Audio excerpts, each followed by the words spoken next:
The Central Parkway Y project was very important for Messer, and because it's part of the revitalization of the downtown area. And it's what the Y is really all about, is a melting pot to bring all those individuals together. And so we looked at this facility and said, wow, we want to be a part of this and a part of the community. When I first came on, I think they were looking for somebody to be involved in real estate, and they reached out to Messer and said, would you have somebody that would be interested in being involved in the YMCA board and to help us understand and do research on different facilities. So that's why that was my connection. They asked me to be involved in the facility committee and then also to be on the board. But one of the things that we uncovered during the construction was to go back and find some old drawings. And this building was actually built by the Ohio Building Company, and one of the owners of that was Frank Messer and Sons, the original Frank Messer. He had been a partner with another individual that made up the Ohio Building Company. And so when we uncovered it, we saw Frank Messer had signed the actual documents that went in for the building permit, built in 1917. And so we were actually renovating a building that was originally built by the Messer Construction Company before it became Messer Construction Company. One of the key elements of a building like this is historic tax credits to be able to make a project like this go. And part of the things that we did when we were doing the renovation, when you're doing demolition, is you have to be careful as you uncover things that you maintain that historic perspective. One of the things that we found was in the women's locker room. When we took out the women's locker room, we uncovered a chapel that was there originally. And so we maintained that chapel so that it could be used today for its original intended purpose.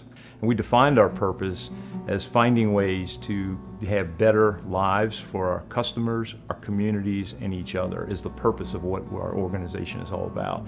Many people have been involved in the YMCA, not just in Cincinnati, but in all 9 regions, because we see that it adds real value for the communities. As a company, better communities means that there's going to be more buildings to be built, and so stronger communities is very much a key element of what we're all about. And we see YMCA as a place that helps build our communities across our footprint.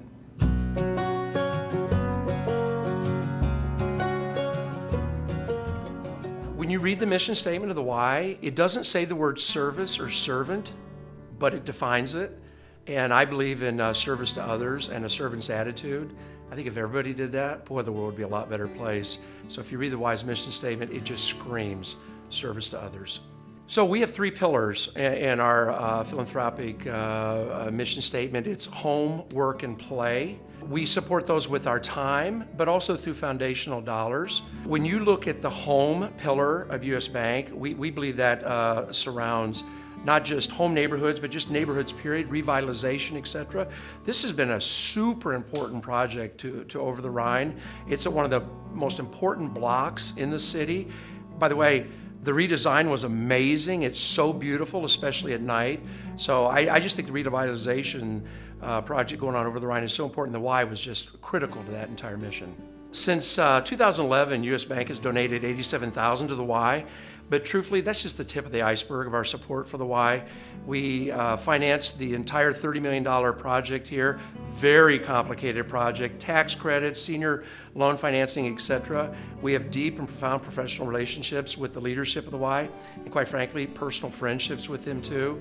We volunteer our time, so sure, the $87,000 is important, but our relationship with the Y goes way beyond that.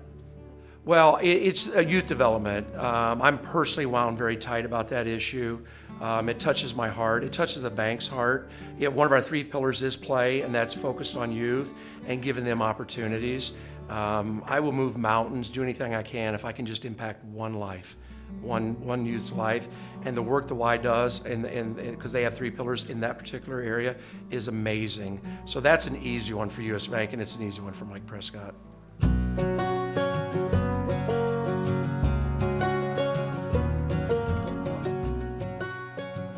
Pleasant Ridge Montessori is a community learning center, and as part of that we have a resource coordinator, and that resource coordinator is hired by the YMCA. I call her kind of a master of ceremonies in that role, so she's connecting with all of those organizations and then matching kids' needs to those organizations.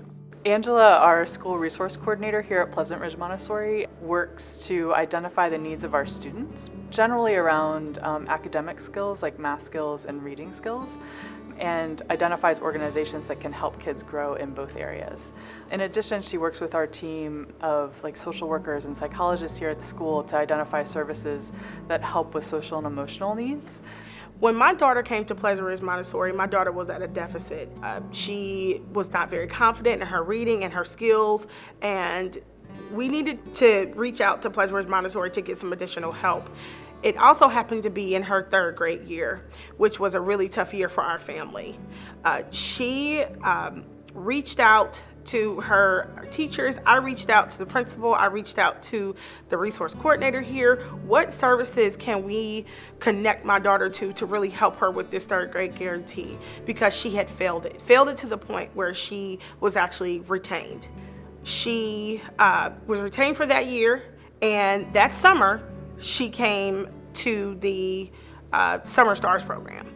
And in this program, she was able to be a part of this learning community of these kids that said, I needed a little extra push to be successful academically. Although the program was just a short time over the summer, she really pressed in hard. She also had fun while she was here in learning. So when it was time for her to take this test again, because she had been retained, they tested her. The first time she took the test, she passed.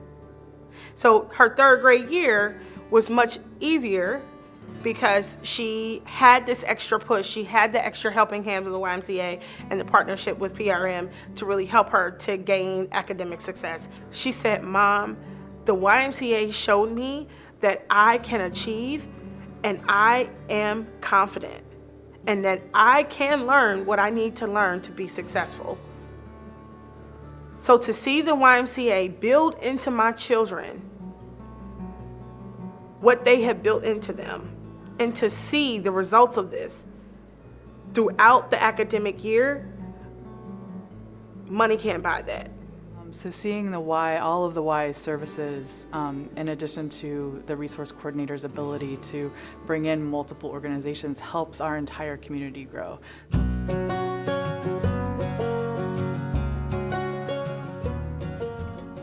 1926 was Walter Laufer's best year of competition, and he represented the Central Parkway YMCA along with his teammates at the Amateur Athletic Union competition in Chicago that year. And he and his teammates, and we have a picture of them here, Russell Webb, Harry Glancy, Lewis Rutledge, and this is my grandfather, Walter Laufer, won the competition. They beat the Lakeshore Athletic Club of Chicago, which was kind of a powerhouse in those days.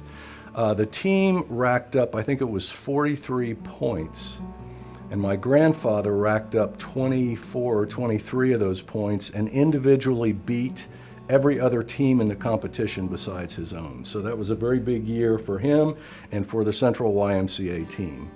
At that point, he was living in Chicago, swimming for the Lakeshore Athletic Club in Chicago, and was training for the 1928 Olympics in Amsterdam. And he and Johnny Weissmiller and two teammates won the gold medal. We had a lot of medals around the house and cups, but did you realize they were anything to do with the Olympics? No. Or what they were? No.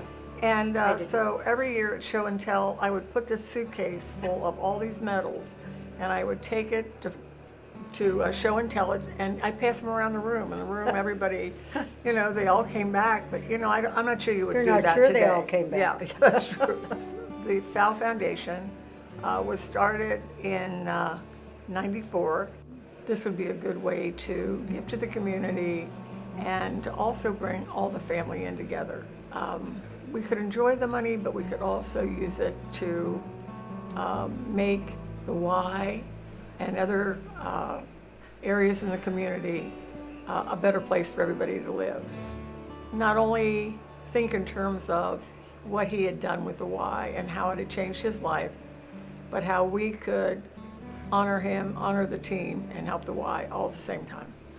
The YMCA, for many of the swimmers of his age, became a home away from home. It became a place where friendships developed. I think he gained a lot of values here that are central to the values of the YMCA. Healthy competition, sportsmanship. I think in some ways those precepts are more important than winning races. When the Central Parkway people walk down to the pool where my father's picture is, I'd like for them to remember what a hard worker he was and how much the Y meant to him. I hope they remember how much my dad enjoyed swimming and how much joy it brought to him and to our family. The YMCA provides opportunity for children of all income levels to develop themselves physically, develop themselves mentally, to develop discipline, and to gain other tools that will carry them through their lifetimes. That's another reason that it's so fitting and appropriate that the Daniel and Susan Fowl Foundation has decided to become a partner and to help create the Walter Laufer Natatorium here.